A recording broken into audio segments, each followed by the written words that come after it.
Bir zamonda bir yurt qo'ynida juda go'zal masjid bor edi. Bir imom ham bor edi unda. U imomga omad yor edi. Dars berardi Alloh ilmidan, yesa faqat halol yer edi. Goh-gohida so'zin so'ngida cho'pon yetib ketdi der edi. Talabalar hayrondir bundan. Ko'p aytardi bu gapni imom. Tushunishmas edi hech biri, vaqifmasdi bu ajib sirdan.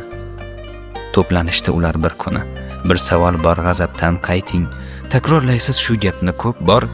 Cho'pon neni yutdilar ayting. Imom kulib chordana qurdi. So'z boshladi. Bizlar yosh edik.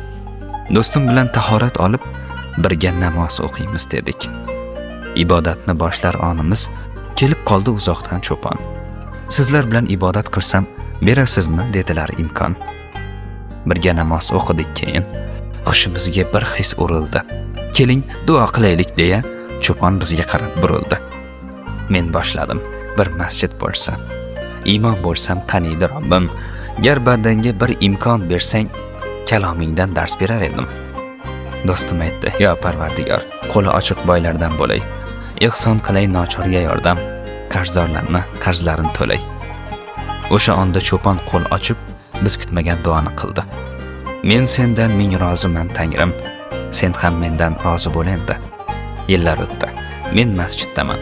Dars beraman yosh qariga. Duolarim ijobat bo'lgan, shukr qilgin buni bariga. Do'stim ham katta shaharda, boylardan ham boy bo'lib ketgan. Aniq bildim. U on so'ragan duosini ijobat etgan.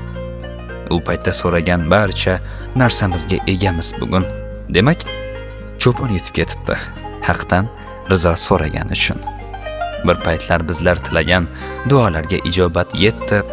Oddiygina qo'y boqib yurgan cho'pon bizdan oldinlab ketdi. Ijobatdir barcha duolar, u chin dildan tilangan bo'lsa.